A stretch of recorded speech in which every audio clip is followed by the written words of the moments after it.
आप सभी भक्तों को मेरा सप्रेम साई राम। और अभी हम पढ़ रहे हैं शिरडी साई सच्चरित्र अध्याय 4। और अध्याय 4 में हम लोग सब श्रवण करेंगे श्री साई बाबा का शिरडी में प्रथम आगमन, फिर संतों का अवतार कार्य, पवित्र तीर्थ शिरडी, श्री साई बाबा का व्यक्तित्व, गोली बुआ का अनुभव, श्री विट्ठल का प्रकट होना, क्षीर सागर की कथा, दासगणों का प्रयाग स्नान, श्री साई बाबा का शिरडी में प्रथम आगमन और 3 बाड़े।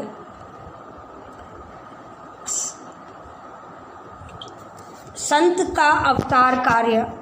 भगवद गीता 4 अध्याय 7-8 में भगवान श्री कृष्ण कहते हैं कि जब जब धर्म की हानि और अधर्म की वृद्धि होती है तब तब मैं अवतार धारण करता हूँ। धर्म संस्थापन, दुष्टों का विनाश तथा साधु जन के परित्राण के लिए मैं युग युग में जन्म लेता हूँ। साधु और संत भगवान के प्रतिनिधि स्वरूप हैं। वे उपयुक्त समय पर प्रकट होकर अपनी कार्य प्रणाली द्वारा अवतार कार्य पूर्ण करते हैं। अर्थात जब ब्राह्मण, क्षत्रिय, वैश्य अपने कर्तव्यों से विमुख हो जाते हैं, जब शूद्र उच्च जाति अधिकारी छीनने लगते हैं, जब धर्म के आचार्यों का निरादर और निंदा होने लगती है, जब लोग निषिद्ध भोज पदार्थों और मदिराओं का सेवन करने लगते हैं, जब धर्म की आड़ में निंदित कार्य होने लगते हैं, जब भिन्न भिन्न धर्मावलंबी परस्पर लड़ने लगते हैं, जब ब्राह्मण संध्या आदि कर्म छोड़ देते हैं, कर्मठ पुरुषों की धार्मिक कृत्यों में अरुचि उत्पन्न हो जाती है, जब योगी ध्यान आदि कर्म करना छोड़ देते हैं, और जब जन साधारण में ऐसी इच्छा हो जाती है कि केवल धन, संतान और स्त्री ही सर्वस्व है, तथा इस प्रकार जब लोग सत्मार्ग से विचलित होकर अधपतन की ओर अग्रसर होते हैं, तब संत प्रकट होकर अपने उपदेशों और आचरण के द्वारा धर्म की संस्थापना करते हैं। वे समुद्र के ज्योति स्तंभ की तरह हमारा उचित मार्गदर्शन करते तथा सत्य पथ पर चलने को प्रेरित करते हैं। इसी मार्ग पर अनेक संत निवृत्तिनाथ, ज्ञानदेव, मुक्ताबाई, नामदेव, गौरा, गुणाई, एकनाथ, तुकाराम, नरहरि, नरसरी भाई, सजन कसाई, सावंता माली और रामदास तथा अन्य कई संत सत्य का मार्ग दिग्दर्शन कराने हेतु भिन्न भिन्न अवसरों पर प्रकट हुए, और इन सब के पश्चात शिरडी में साई बाबा का अवतार हुआ। पवित्र तीर्थ शिरडी अहमदनगर के जिले में गोदावरी तट के बड़े भाग्यशाली हैं, जिन पर अनेक संतों ने जन्म धारण किया और अनेकों ने वहां आश्रय पाया। ऐसे संतों में श्री ज्ञानेश्वर महाराज प्रमुख थे। शिरडी अहमदनगर जिले के कोपरगांव तालुका में है। गोदावरी नदी पार करने के पश्चात मार्ग सीधा शिरडी में जाता है। 8 मील चलने पर जब आप नीम गांव पहुंचेंगे तब वहां दृष्टि शिरडी पर होने पड़ती है। कृष्णा नदी के तट पर अन्य तीर्थ स्थान गाणगापुर, नरसिंहवाड़ी और औदुंबर के समान ही शिरडी भी प्रसिद्ध तीर्थ स्थान है, जिस पर दामोजी ने मंगलवेढ़ा को, पंढरपुर के समीप समर्थ रामदास ने सज्जनगढ़ को, दत्तावतार ने श्री नरसिम्हा सरस्वती के वाड़ी को पवित्र किया। उसी प्रकार श्री साईनाथ ने शिरडी में अवतरण होकर उसे पावन बनाया। श्री साई बाबा का व्यक्तित्व। श्री साई बाबा के सानिध्य में शिरडी का महत्व विशेष बढ़ गया। अब हम उनके चरित्र का अवलोकन करेंगे। उन्होंने इस भवसागर पर विजय प्राप्त कर ली, जिस पर पार करना महान दुष्कर और कठिन कार्य है। शांति उनका आभूषण तथा वे ज्ञान के साक्षात प्रतिमा थे। वैष्णव भक्त सदैव वहाँ आश्रम पाते थे। दानवीरों में राजा कर्ण के समान वे दानी थे। वे समस्त सारों के सार स्वरूप थे। ऐहिक पदार्थों में उन्हें अरुचि थी। सदा आत्मस्वरूप में निमग्न रहना उनके जीवन का प्रमुख ध्येय था। अनित्य वस्तुओं का आकर्षण उन्हें छू भी नहीं पाया। उनका हृदय शीशों के सदृश उज्ज्वल था। उनके श्रीमुख में सदैव अमृत वर्षा होती थी। अमीर और गरीब उनके लिए दोनों एक समान थे। मान अपमान की उन्हें किंचित भी चिंता नहीं थी। वे निर्भय होकर संभाषण करते, भांति भांति के लोग मिलजुल कर रहते, नर्तकियों का अभिनय तथा नृत्य देखते और गजल कव्वालियाँ भी सुनते। इतना सब करते हुए उनकी समाधि किंच मात्र भी भंग न होती। अल्लाह का नाम सदा उनके होठों पर था। जब दुनिया जागती तो वे सोते और जब दुनिया सोती तो वे जागते। उनका अंतकरण प्रशांत महासागर की तरह शांत था। न उनके आश्रम का कोई निश्चय कर सकता था और न ही उनकी कार्य प्रणाली का कोई अंत पा सकता था। कहने के लिए तो वे एक स्थान पर निवास करते थे, परंतु विश्व के समस्त व्यवहारों और व्यापारों का उन्हें भली भांति ज्ञान था। उनके दरबार का रंग निराला था। वे प्रतिदिन उनकी अनेक किंवदंतियाँ कहते थे, परंतु अखंड शांति किंचित मात्र भी विचलित नहीं होती थी।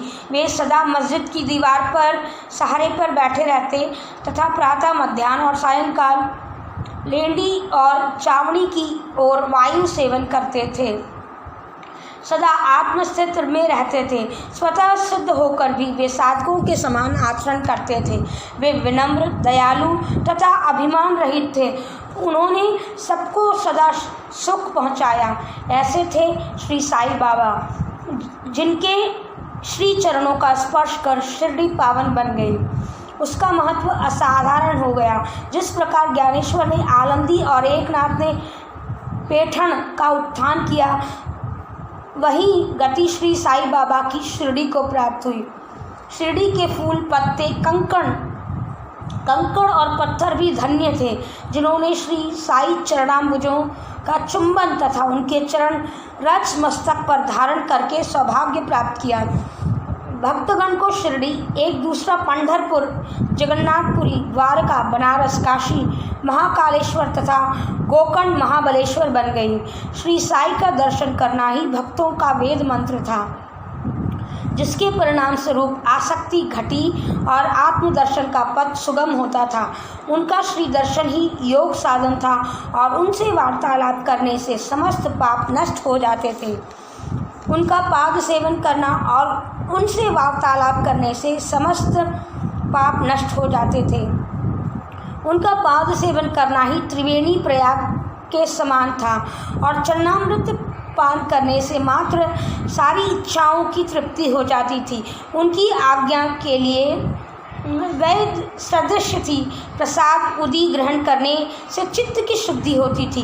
वे ही हमारे राम और कृष्ण थे, जिन्होंने हमें मुक्ति प्रदान की। वे ही हमारे परम ब्रह्म थे। वे छंदों से परे रहते तथा कभी निराश व हताश नहीं होते थे। वे सदा आत्म स्थित, चैतन्य घन और आनंद के मंगल मूर्ति थे। कहने को तो शिरडी उनका मुख्य केंद्र था, परंतु कार्य क्षेत्र पंजाब, कलकत्ता, उत्तरी भारत, गुजरात, ढाका और कोंकण तक विस्तृत रहा। श्री साईं बाबा की कीर्ति दिन प्रतिदिन चहुं और फैलने लगी और जगह जगह से दर्शनार्थ आकर उनके भक्त लाभ उठाने लगे। केवल दर्शन से ही मनुष्य, चाहे वे शुद्ध तथा अशुद्ध हृदय के हों, के चित्त को परम शांति मिल जाती थी। उन्हें उसी आनंद का अनुभव होता था जैसे पंढरपुर में श्री विट्ठल के दर्शन से होता था। यह अतिशयोक्ति नहीं है। देखिए, एक भक्त ने यही अनुभव किया। गौली बुबा लगभग 95 वर्ष के वयोवृद्ध भक्त, जिनका नाम गौली बुबा था, पंढरी के एक बारकारी थे। वे 8 मास पंढरपुर तथा 4 मास आषाढ़ के कार्तिक तक गंगा तट पर निवास करते थे। सामान ढोने के लिए वे एक गधे को अपने पास रखते और एक शिष्य को सदैव उनके साथ रहना पड़ता था। वे प्रति वर्ष वारी लेकर पंढरपुर जाते और लौटते समय श्री बाबा के दर्शनार्थ शिरडी आते थे। बाबा पर उनका अगाध प्रेम था। वे बाबा की ओर एकटक निहारते और कह उठते थे, ये तो पंढरीपुर श्री विट्ठल के अवतार हैं, जो अनाथ नाथ, दीन दयालु और दीनों के नाथ हैं। बोली बुबरा श्री विठोबा के परम भक्त हैं। उन्होंने अनेक बार पंढरी की यात्रा की तथा प्रत्यक्ष अनुभव किया कि श्री साईं बाबा समुची पंढरीनाथ हैं। विट्ठल स्वयं प्रकट हुए। श्री साईं बाबा की ईश्वर चिंतन और भजन में विशेष अभिरुचि थी। वे सदैव अल्लाह मालिक पुकारते और भक्तों से कीर्तन सप्ताह करवाते। वे नाम सप्ताह भी करते। एक बार उन्होंने दासगणों को कीर्तन सप्ताह करने की आज्ञा दी। दासगणों ने कहा, बाबा आपकी आज्ञा मुझे शिरोधार्य है, परंतु इस बात का आश्वासन मिलना चाहिए कि सप्ताह के अंत में विट्ठल अवश्य प्रकट होंगे। बाबा ने अपना हृदय स्पर्श करते हुए कहा कि विट्ठल अवश्य प्रकट होंगे, परंतु साथ ही भक्तों में श्रद्धा व तीव्र उत्सुकता का होना अनिवार्य है। ठाकुरनाथ की डंकपुरी, विट्ठल की पंढरी, रणछोड़ की द्वारका, यही तो है। किसी को दूर जाने की कोई आवश्यकता नहीं है। क्या विट्ठल कहीं बाहर से आएंगे? वे तो यही विराजमान है। जब भक्तों में प्रेम और भक्ति का स्रोत प्रवाहित होगा तो विट्ठल स्वयं ही प्रकट हो जाएंगे। सप्ताह समाप्त होने के बाद विट्ठल भगवान इस प्रकार प्रकट हुए। काका साहेब दीक्षित सदैव की भांति स्नान करने के पश्चात ध्यान करने बैठे तो उन्हें विट्ठल के दर्शन हुए। दोपहर के समय जब वे बाबा के दर्शनार्थ मस्जिद पहुँचे तो बाबा ने उनसे पूछा, क्यों विट्ठल पाठल नहीं आए थे? क्या तुम्हें उनके दर्शन नहीं हुए? वे बहुत चंचल हैं, उनको दृढ़ता से पकड़ लो। यदि थोड़ी सी असावधानी हुई तो बचकर निकल जाएंगे। ये प्रातःकाल की घटना थी और दोपहर के समय उन्हें पुनः दर्शन हुए। उसी दिन एक चित्र बेचने वाला विठोबा के 25-30 चित्र लेकर वहाँ बेचने आया। जैसा चित्र ठीक वैसा ही था जैसे कि काका साहेब दीक्षित को ध्यान में दर्शन हुए थे। चित्र देखकर और बाबा के शब्दों का स्मरण कर काका साहेब को विस्मय और प्रसन्नता हुई। उन्होंने एक चित्र सहर्ष खरीद लिया और उसे देवघर में प्रतिष्ठित कर दिया।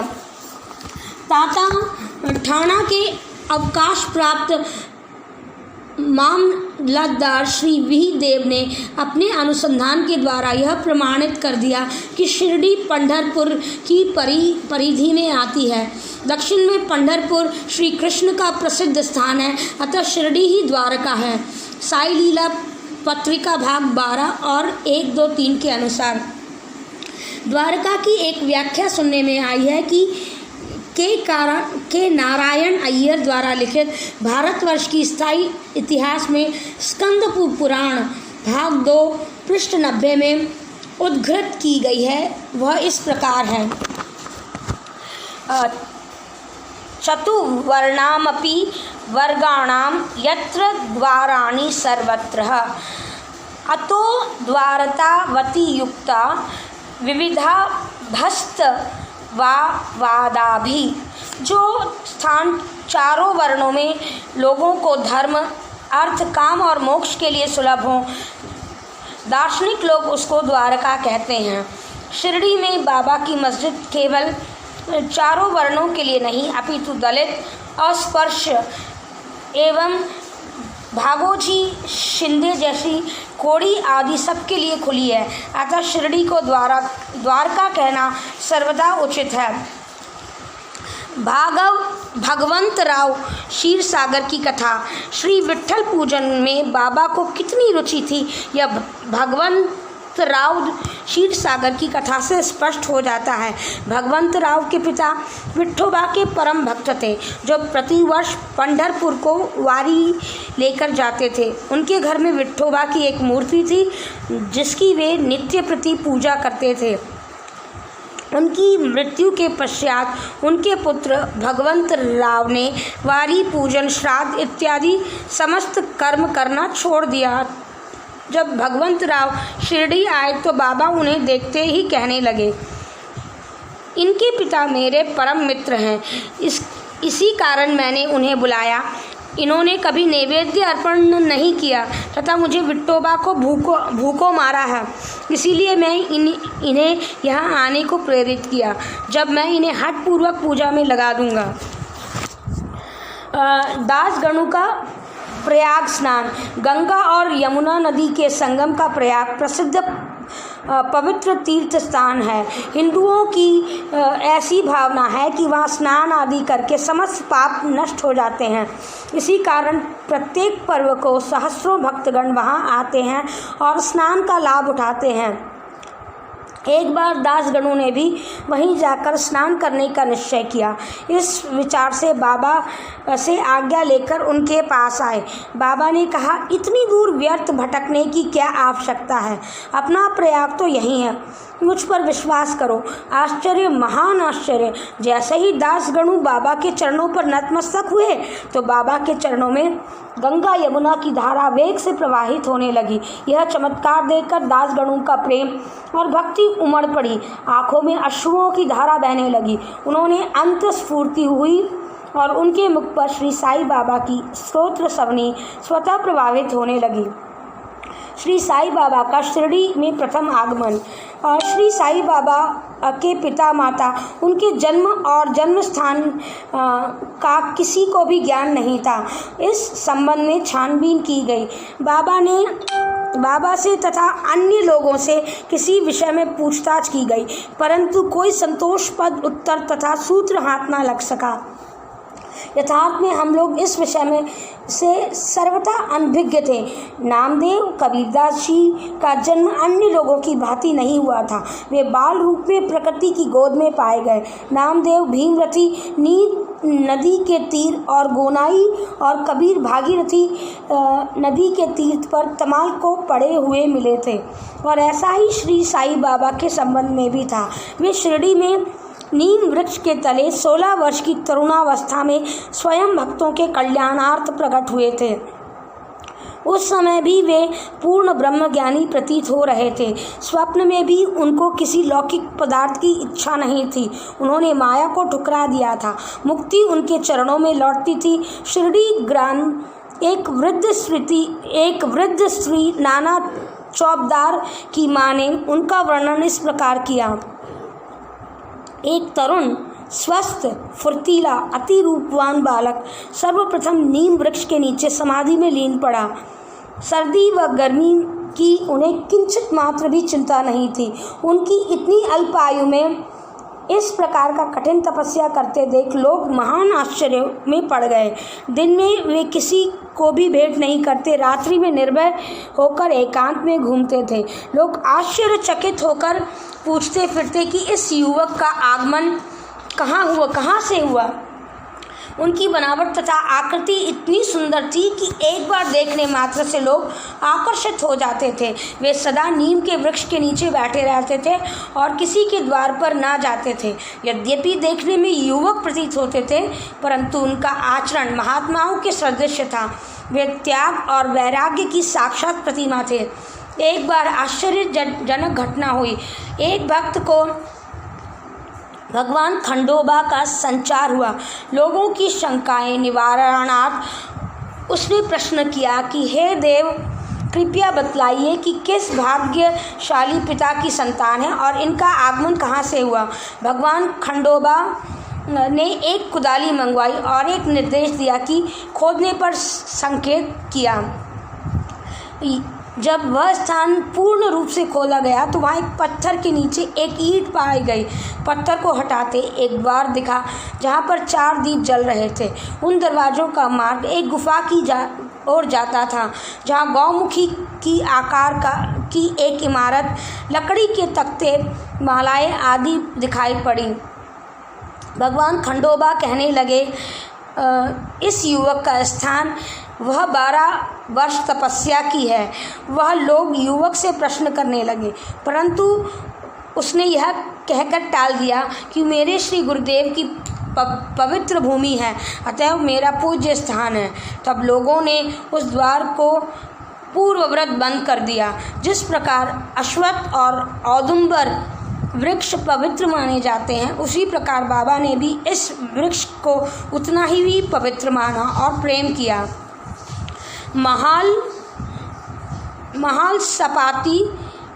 महाला सपति तथा शिरडी के अन्य भक्त इस स्थान को बाबा के गुरु का समाधि स्थान मानकर सदैव नमन किया करते थे। 3 वाड़े। नीम वृक्ष के आसपास भूमि श्री हरि विनायक साठे ने मोल ले ली और उस स्थान पर एक विशाल भवन का निर्माण किया, जिसका नाम साठे वाड़ा रखा गया। बाहर से आने वाले यात्रियों के लिए वह वाड़ा एकमात्र विश्राम स्थान था, जहाँ सदैव भीड़ रहा करती थी। नीम वृक्ष के नीचे चारों ओर चबूतरा बांधा।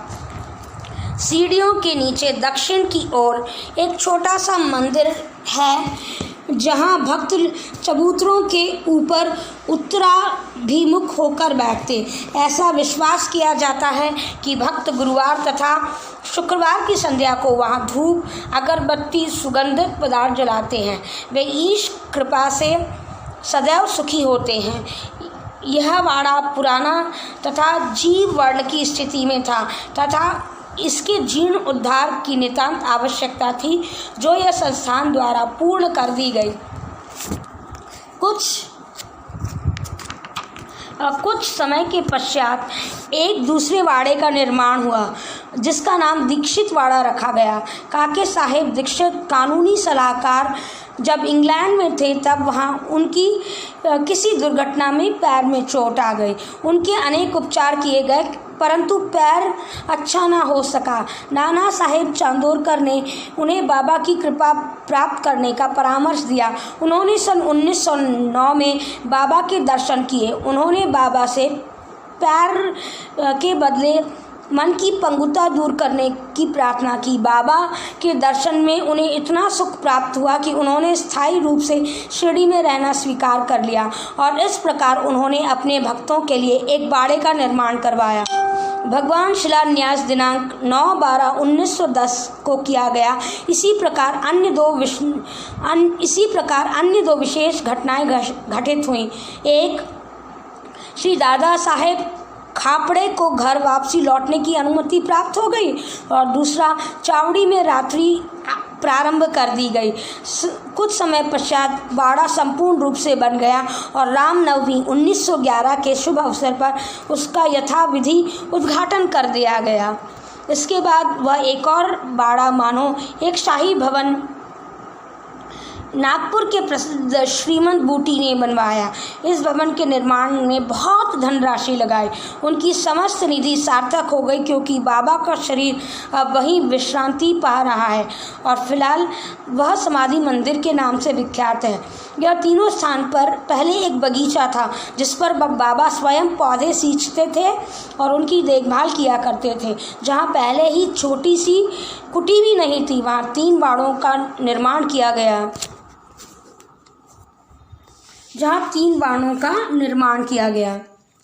ओम श्री साईं राम। शुभमस्तु।